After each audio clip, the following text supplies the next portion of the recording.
les racines sont profondes, l'arbre n'a pas peur du vent. Dans notre société, certaines personnes puisent dans leur histoire, leur culture et leur détermination pour bâtir leur parcours et un héritage. Dans un contexte où les défis sont nombreux, elles choisissent d'avancer, de créer, d'innover et surtout de donner du sens à leurs actions. Parmi elles, Madame Fatimata Sawadgo, une artisane du changement qui participe à façonner le Burkina Faso d'aujourd'hui et demain et faire la promotion de l'artisanat africain au-delà de nos frontières. Bonsoir Madame Sawadgo. Bonsoir. Bienvenue dans cette émission. Merci. D'accord, avant de débuter l'émission, nous allons d'abord vous demander de vous présenter. Qui est Madame Sawadgo? Merci. Je suis Madame Sawadgo Fatimata, entreprise Fat Création. Fat Création est une boutique de vente de pièces d'artisanat, des œuvres et des tissus transformés localement. D'accord. Alors, avant de parler de votre entreprise, Oui. et puisqu'on sait déjà que toute chose a un début, parlez-nous un peu de votre enfance. Comment vous avez commencé avant la création de de l'entreprise? À mon enfance, vraiment, c'est une passion parce que je peux dire que j'étais toute petite, je fabriquais des bracelets en paille et comme en tissu. Et quand j'ai commencé à travailler, j'ai eu vraiment des soucis, beaucoup de soucis dans le travail. J'étais au Comité national olympique et j'étais assistante. Et au Comité national olympique, en tant qu'assistante, j'étais frustrée. Je peux dire même marginalisée. Je ne sais pas si j'étais parce que j'étais femme, parce que le comité, c'était tout ce que des hommes. Donc, je me suis dit, bon, pourquoi pas entreprendre quelque chose, ce que j'aime. Ensuite, j'ai entrepris. Et dans ça, en étant au comité olympique, j'ai été choisie par le département américain comme AWEP. AWEP, c'est les femmes entrepreneurs d'Afrique et représentée au Burkina. Donc, j'étais la seule femme qui est partie représenter le Burkina aux États-Unis. Donc, je pense que j'étais vraiment fière de moi. D'accord. Et vous avez tantôt parlé des bracelets que vous avez essayé de tricoter quand vous étiez toute petite. Et c'était pendant les vacances ou bien c'était à quel moment de votre enfance? Même pendant l'année scolaire? Ou... Même pendant l'année scolaire, quand je suis à la maison, bon, c'est que j'ai un petit temps, quand je m'amuse avec les poupées, je suis là, je commence à tricoter et je porte pour aller à l'école. Et les parents, ils n'étaient pas contents? Non, parce ils n'étaient que pas vous contents. passez votre temps, au lieu d'étudier, vous êtes là à tricoter des bracelets. Ça prenait pas du temps, au fait. Okay. C'était comme des jouets pour moi. D'accord. Alors, vous dites tantôt que vous êtes allé aux États-Unis. Oui. Et parlez-nous un peu, quand vous êtes arrivé là-bas, comment c'était la formation? Combien de temps est-ce que vous avez passé aux États-Unis? On a fait aux États-Unis 3 semaines. Et le département américain, et on était 36 femmes. On était accompagnés par le département américain et avec l'AGOA à la fin. Et là, on vous apprend comment se passe l'entrepreneuriat.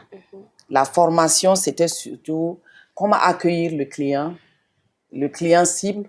Si vous avez un client, si c'est un vieux, si c'est un jeune, si c'est un homme âgé, si c'est vraiment, si la personne se présente, comment parler avec le client. Ok.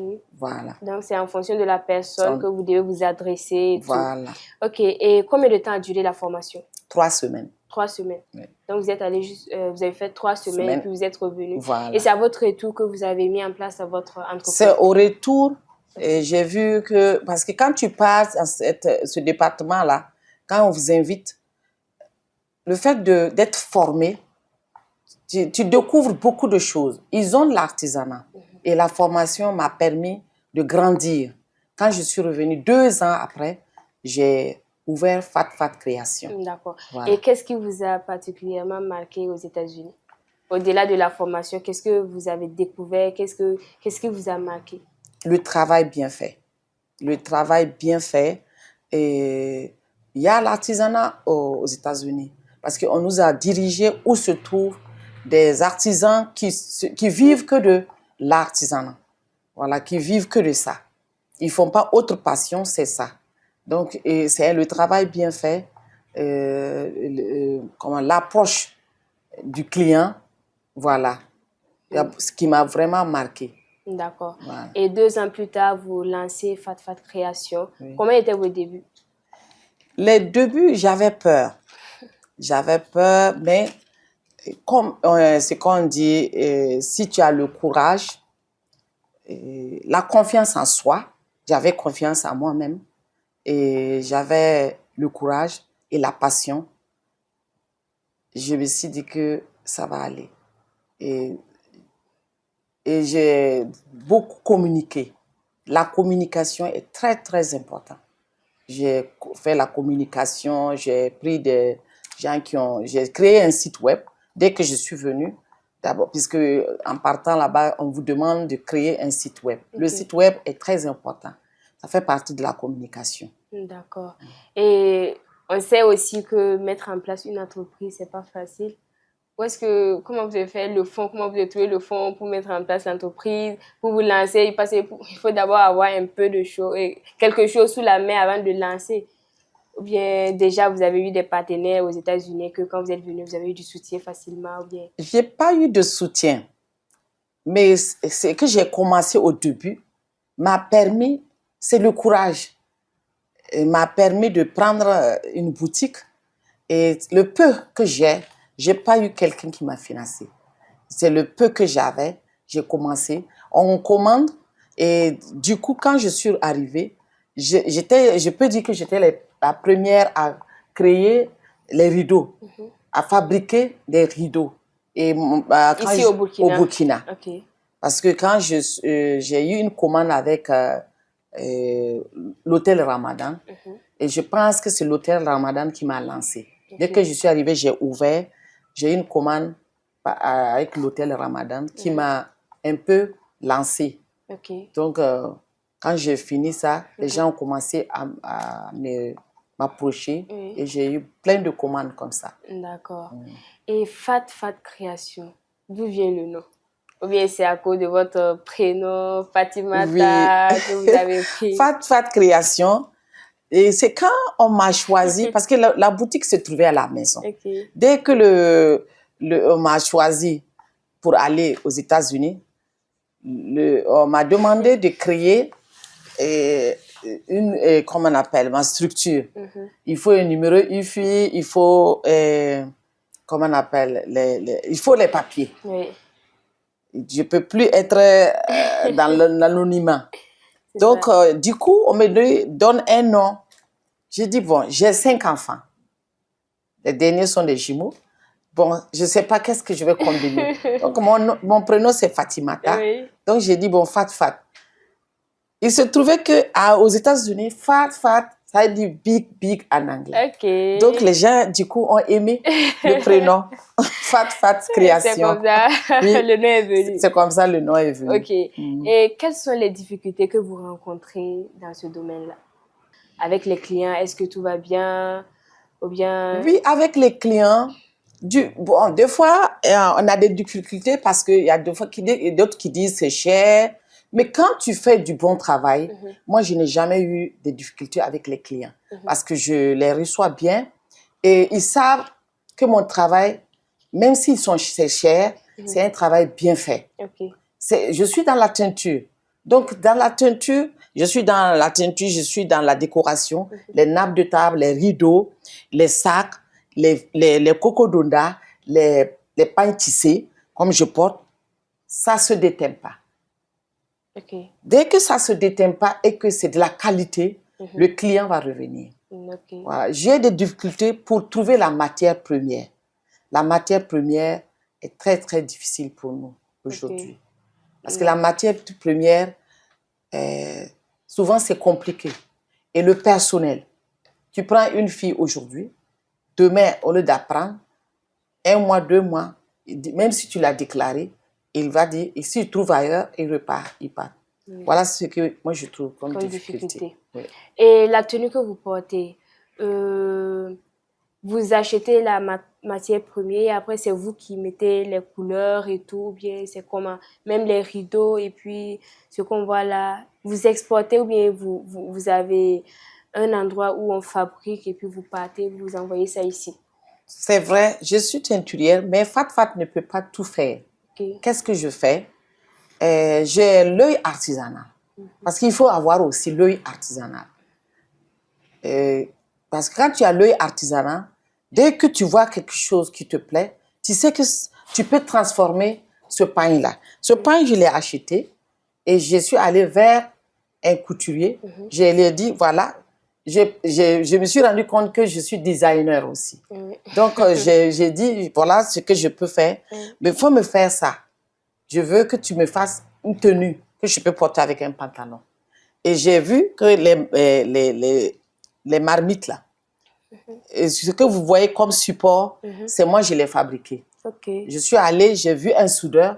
Je dis, je veux un suffendish, comme on l'appelle, mais je veux un traditionnel, où je peux chauffer mes marmites pour que ça puisse prendre longtemps. Donc, on a pris les mesures, on a tout fait avec les marmites. Donc, on a réalisé. Et les hôteliers en prennent. D'accord. C'est trop demandé, c'est beaucoup demandé. Ok. Et aujourd'hui, Fat Création collabore également avec les Afro-descendants américains. Et comment se passe votre collaboration? Bon, et tout est parti du AWEB. Quand je suis partie aux États-Unis, depuis 2016, j'ai eu des partenaires à Chicago, à Seattle, à Washington, D.C. et à New York. Donc, du coup, j'ai eu beaucoup de partenaires. Donc, quand ils ont décidé de venir, il y a eu ces partenaires qui sont des Afro-descendants, qui sont des Jamaïcains, des Sud-Africains. Donc, on a gardé ces relations. Donc, ils faisaient partie de ces Afro-descendants. Dès qu'ils sont venus, ils sont venus vers Fat. D'accord. Donc, AIDD, qui est leur association, ils sont venus nombreux chez Fat. Ils ont découvert ma boutique. Ok. Et en plus des Afro-descendants, est-ce que vous collaborez avec d'autres pays et également à l'intérieur du Burkina? Quels sont vos partenaires? Oui, je suis dans les expositions. Je suis allée à Siama, au Mali, Niger, Safem, et à Safem du Niger, il y a la Guinée. J'ai participé à CITA de la Guinée. J'ai participé à FEMOGA il y a 2 ans. Et cette année, je vais à FEMOGA pour la formation des jeunes. Eux, c'est du raffia. Je dois les former en teinture du raffia et du faso d'Anfani et du coco d'Onda. Je vais pour ça, pour une formation en faso d'Anfani. Ok. Et aujourd'hui, quelle place est-ce que Fat accorde au savoir-faire local? Je peux dire que j'accorde la première place au transformant et consommant local. Oui. Parce que tout peut se transformer. Voilà, puisque localement, on a des produits au Burkina qu'on peut transformer. Raison pour laquelle j'ai créé Fat Création. Fat Création, ça veut dire c'est large. On peut tout créer. D'accord. Et quelles sont les réalisations dont vous êtes la plus fière aujourd'hui? Dans toutes vos réalisations, quelles sont ces réalisations dont aujourd'hui, quand vous vous asseyez, vous observez, vous êtes fier de votre travail? C'est la création de la boutique Fat. et la décoration des hôtels, que ce soit Manga, Ouagadougou. Et actuellement, je suis partout, surtout la décoration en rideau. Je suis très fière de ça. Et est-ce que vous avez une anecdote à partager avec nous? Pas trop, mais bon, j'ai eu un client qui est arrivé, qui m'a donné un marché de nappes de table. Les nappes de table, on devait confectionner beaucoup. C'était vraiment un gros marché. Et du coup, le client est passé par mes ouvriers qui étaient là. Donc, du coup, elle est passée derrière moi pour causer avec les ouvriers pour les donner ce marché-là. Bon. En même temps, l'ouvrier ne pouvait pas exécuter parce que il faut avoir un fonds. Mais après, c'est revenu vers moi. Bon, voilà, j'ai pardonné, quoi. C'est des choses qui arrivent. Voilà. Surtout dans l'entrepreneuriat, il faut s'attendre à tout, parce qu'on n'en sait jamais. Des choses qui arrivent et puis bon, il faut pardonner. Voilà, on travaille toujours ensemble. D'accord. Et au-delà de tout ce que l'on peut trouver ici dans votre boutique, qu'est-ce que Fat Fat fait pour valoriser la culture burkinabé? Fat Fat envisage avoir des formations dans des écoles, dans les lycées, des jeunes, même si c'est 1 heure, que je puisse les former. C'est très important. C'est la formation qui valorise tout ce qu'on fait. Voilà. Je pense que la formation est très importante. D'accord. Une jeune fille ou un jeune formé, il n'y a rien à dire. Je pense que la personne gagnera plus s'il est formé. D'accord. Donc, vous parlez de former des jeunes, ça fait partie déjà de vos projets futurs. Voilà, ça fait partie. Et en plus de cela, qu'est-ce que vous comptez faire? Quels sont vos projets en plus de la formation des jeunes? Qu'est-ce que Fat Fat Création compte faire pour encore innover davantage? Un centre de formation. Moi, Fat Fat Création, j'ai un centre de formation. Je pense que j'aurais gagné. Et je peux dire que j'ai vécu utile.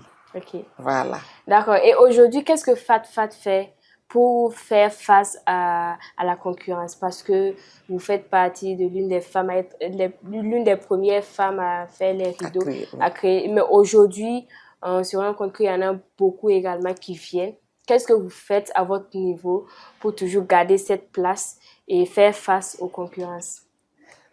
La concurrence y est. Mais Fat Fat, moi, je n'ai pas peur de la concurrence parce que je crée beaucoup. Et j'aime le travail bien fait. Je crée beaucoup. Je ne reste pas surtout sur le rideau. Voilà, je suis en train, les plats, les protèges valises. J'ai beaucoup de créations. Voilà. D'accord. Et aujourd'hui, en tant que femme entrepreneur, quel conseil est-ce que vous avez à donner aux jeunes filles et à ces femmes qui désirent se lancer dans l'entrepreneuriat, mais qui n'ont pas ce courage-là? Je vais les conseiller de vraiment se lancer, de ne pas hésiter. Parce que si moi, j'ai pu me lancer dans l'entrepreneuriat, c'est parce que j'ai cru à moi-même, avoir confiance en soi, avoir le courage, de ne pas hésiter. Je pense que ça peut aller. D'accord. Et comment est-ce que vous faites pour combiner femme au foyer avec 5 enfants, avec l'entrepreneuriat? Comment est-ce que vous faites pour faire face à ces... Puisqu'il y a la pression, souvent il y a la pression, quand il y a les commandes et tout. Comment est-ce que vous faites pour surmonter tout ça? Je peux dire que Dieu a donné à la femme une place très importante qui peut combiner. L'homme ne peut pas faire ça, mais la femme, si tu as confiance en soi, tu peux le faire sans problème. Je me dis que c'est très facile pour la femme. C'est très, très facile pour la femme. De combiner plusieurs activités à la fois avec les enfants, l'éducation des enfants. Il faut rentrer, il faut faire la cuisine, il faut penser à l'entrepreneuriat, il faut penser à l'innovation. Souvent, c'est pas simple. C'est pas simple, mais bon, quand tu aimes, si tu aimes et puis bon, c'est ta passion, je me dis que tu pourras le faire. Voilà, c'est le courage, avoir le courage. D'accord. Et selon vous, quelle qualité faut-il pour réussir dans l'artisanat aujourd'hui? C'est avoir l'amour de l'artisanat. Tant qu'il n'y a pas cet amour-là, tant que tu n'as pas la passion de l'artisanat, tu ne peux pas réussir. Aimer ce que tu fais. Il faut aimer vraiment ce que tu fais.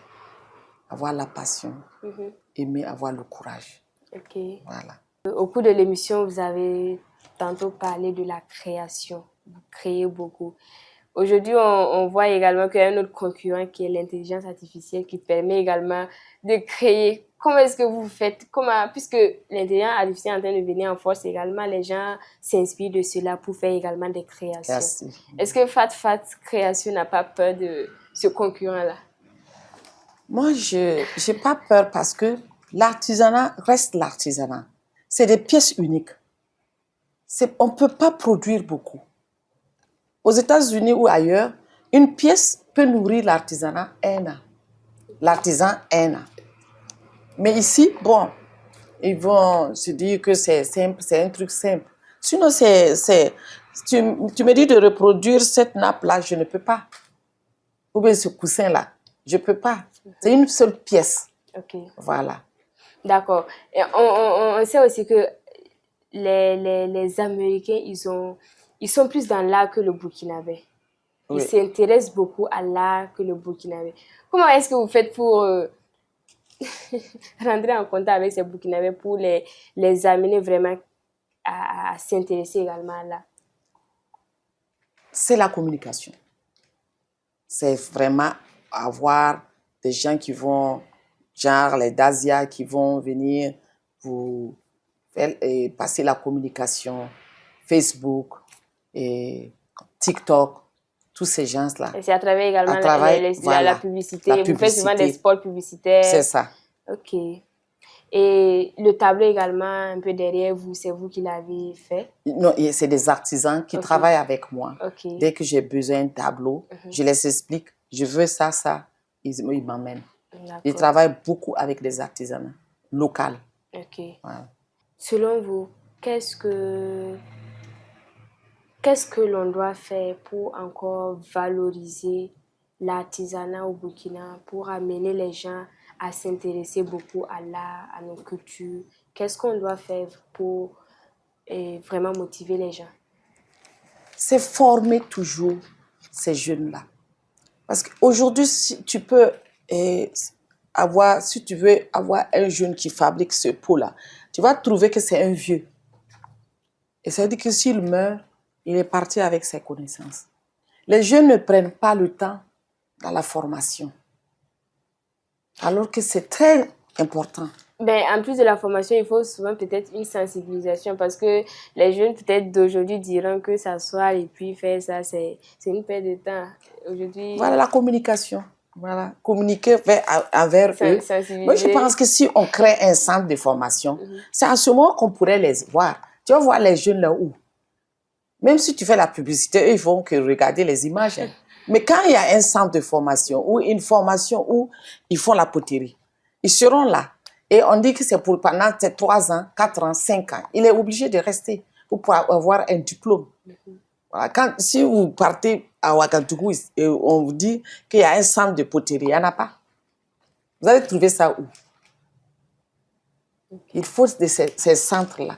On doit créer ces centres-là et former ces jeunes-là. D'accord. C'est très important. Ok. Alors, Madame Sawadko, nous tirons à la fin de cette émission. Est-ce que vous avez quel message ou conseil est-ce que vous avez à l'endroit de nos téléspectateurs, de ceux-là qui nous suivent actuellement? Est-ce que vous avez un message à leur adresser? Le message que je vais adresser à ceux qui me suivent, je veux qu'on puisse créer des centres de formation. J'insiste là-dessus parce que c'est très important. Amener les jeunes à aimer l'artisanat. Et amener tout ce qu'il y a des gens qui veulent. Peut-être c'est leur passion. Mais ils n'ont pas cette occasion d'y aller. Aller vers ces formations. Donc si l'État peut avoir des centres de formation ou des écoles pendant 1 heure pour former les élèves, il y aura quelqu'un qui va dire « Ah, moi j'aime ». Et on les amène dans les centres de formation. Ok, d'accord. Donc, le message, c'est de créer un centre de formation pour les jeunes. Oui. Ok. Alors, nous sommes à la fin de cette émission. Et merci de nous avoir ouvert vos portes. Merci d'avoir accepté notre invitation. Et merci d'avoir partagé aujourd'hui votre expérience avec les jeunes, avec tous ceux-là qui vont suivre cette émission, qui vont tirer profit. Merci beaucoup et que Dieu bénisse toujours votre activité. Merci à vous. C'est vous le merci. Merci. Okay. Et à bientôt. Merci. Et à vous, chers téléspectateurs de Fadima Web TV, merci pour votre attention. On se donne rendez-vous le samedi prochain pour un nouveau numéro. Portez-vous bien.